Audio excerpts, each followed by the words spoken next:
Hello বন্ধুরা, welcome back to my channel মিলুর মুক্ত আকাশ। সবাই তোমরা কেমন আছো বলো। এখন তো মানে কি বলবো, তুমুল বর্ষা হচ্ছে, চারিদিকেই বর্ষা হচ্ছে এই সময়টা। তো বর্ষার সময় বর্ষা না হলেও যেমন খারাপ লাগে, আবার অতিরিক্ত বর্ষাটাও খুব একটা ভালো লাগে না। তো আজকে শেয়ার করছি রথের দিনের কিছু ভিডিও। তো রথের দিনের ছোট্ট কিছু ভিডিও ক্লিপস করে রেখেছিলাম। তো আমার মেয়ে বাড়িতে ছোট্ট করে একটা রথ বানিয়েছিল। তো আমি তোমাদেরকে গত বছরও দেখিয়েছিলাম, গত বছরও আমার মেয়ে একটা রথ বানিয়েছিল, খুবই ছোট্ট। তো এবারে তার থেকে একটু বড় হয়েছে রথটা। তো মেয়ে যত বড় হবে রথ হয়তো তত একটু একটু করে বড় হবে। তো যাই হোক, তো ও একদমই খেলার ছলে নিয়েছে। তো সেই জন্য ওকে ছোট্ট করে একটা রথ বানিয়ে দিয়েছিলাম। আর এই যে দেখো, পাড়ার কচি কাঁচাদের নিয়ে ও একটু বিকেলবেলা রাস্তার দিকে রথ টানতে বেরিয়েছিল। তো সেই ভিডিওই তোমাদের সঙ্গে আর শেয়ার করছি। আর শেয়ার করব রথের দিনে বাড়িতে ছোট্ট করে একটু জগন্নাথকে আমরা ভোগ দিয়েছিলাম। তো সেই সমস্ত কিছুই তোমাদের সঙ্গে শেয়ার করব। তো তোমরা খুব ভালো থেকো, সুস্থ থেকো এবং ভিডিওটি এই মুহূর্তে যদি আমার চ্যানেলে কোনো নতুন বন্ধু এসে থাকো তো প্লিজ আমার চ্যানেলটি সাবস্ক্রাইব করে দিও এবং নোটিফিকেশন বাটনটি অল করে দিও। আর প্লিজ একটা লাইক দিও, আর অবশ্যই পুরো ভিডিওটি দেখে তারপর এগুলো করো। আমি এখন জগন্নাথের ভোগ সাজাচ্ছি। তো সেদিন আমি করেছিলাম কর্মাবাই খিচুড়ি। তো চারিদিকে ইউটিউবে দেখছিলাম যে জগন্নাথ দেব নাকি কর্মাবাই খিচুড়ি খেতে খুবই ভালোবাসতেন। তো সেই জন্য আজকে আমি কর্মাবাই খিচুড়ি দিয়েই জগন্নাথ দেবকে ভোগ দিয়েছিলাম। আর সাথে ছিল লুচি, ছোলার ডাল, আরও বিভিন্ন রকম ভাজা, আর ছিল পনিরের তরকারি। তো সবাই খুবই আনন্দ সহকারে খাওয়া দাওয়া হয়েছিল। আর সেদিন দিনটা আমাদের খুবই ভালো কেটেছিল। আর দেখো, এখানে আমি সেদিন পায়েসও বানিয়েছিলাম, আর মিষ্টি ফল এগুলো তো ছিলই। তো তোমরা পুরোটা দেখতে থাকো। সেদিন যেহেতু ভিডিওটা আমার মেয়ে শ্যুট করেছিল পুরোটাই, তো সেই জন্য ভিডিওটা এরকমভাবে শ্যুট করা হয়ে গেছে। তো একটু হয়তো দেখতে অসুবিধা হচ্ছে, তো সবাই প্লিজ এটা কিছু মনে করো না, ভিডিওটা সম্পূর্ণ দেখো, আশা করি তোমাদের খুবই ভালো লাগবে। আর এরপরে আমি তোমাদেরকে দেখাবো যে আমাদের এখানে রথের মেলা। আমাদের এখানে রথের মেলা এবছর খুবই বড় ধুমধাম করে হয়েছিল। তো এবারে আমি তোমাদেরকে সেই রথের মেলাটা শেয়ার করব। তো আগে তোমরা ভোগ দর্শন করে নাও, তারপরে আমি তোমাদেরকে রথের মেলায় নিয়ে যাব।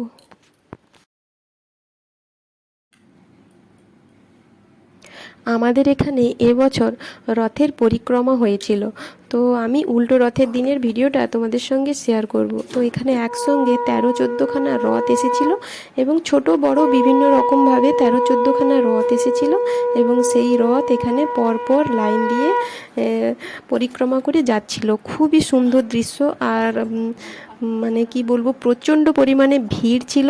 আর তার সাথে ছিল ভ্যাপসা গরম। তো রথ তো আষাঢ় মাসে হয়, এই সময়টা ভ্যাপসা গরম থাকে, তো সেটাকে আমরা একটু মানিয়ে নিয়েছি।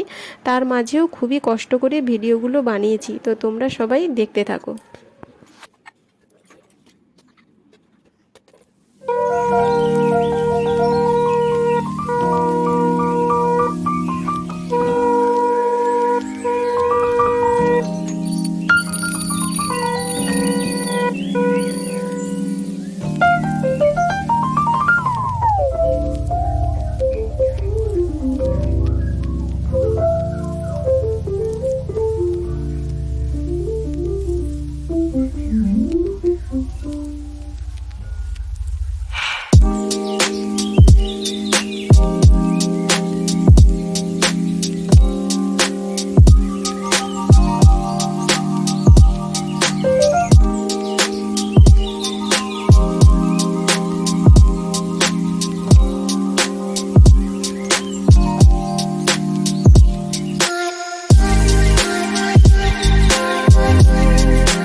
বন্ধুরা তোমরা দেখতেই পাচ্ছ যে কতখানি ভিড় হয়েছে।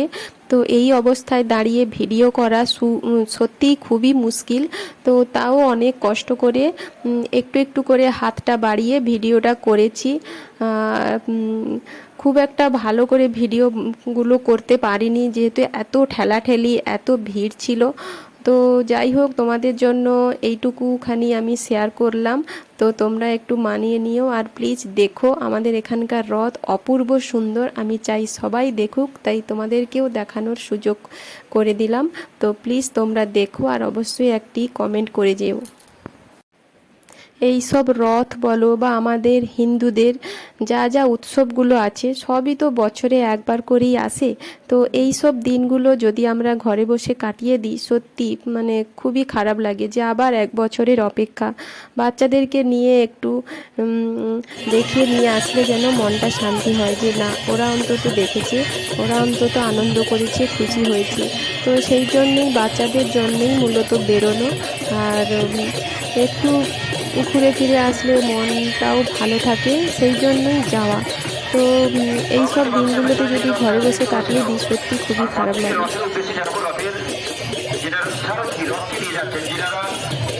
জগন্নাথ দেবকে নিয়ে যাচ্ছেন, বলরাম জিকে নিয়ে যাচ্ছেন, অবশ্যই দূরত্বটাকে বজায় রাখবেন, দূরত্বটাকে বজায় রাখবেন।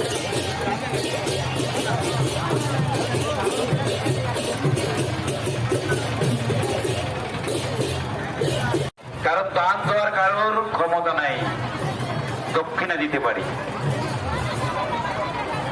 মাননীয় শ্রদ্ধেয় সম্মানীয় পিন্টু প্রধানকে আমরা হার্দিক অভিনন্দন জ্ঞাপন করি।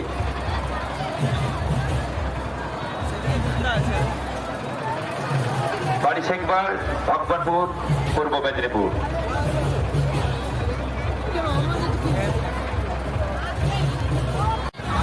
আচ্ছা ঠিক আছে, ওই তো সাইডে দাঁড়িয়ে গেছে, সাইডে দাঁড়িয়েছে, ঠিক আছে থাক। ঠিক আছে, মেন রাস্তাকে মুক্ত করবে।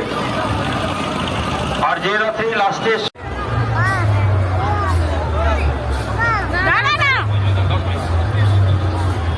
রাস্তা মুক্ত করছে, এবার চলো চলো পালিয়ে যাবে।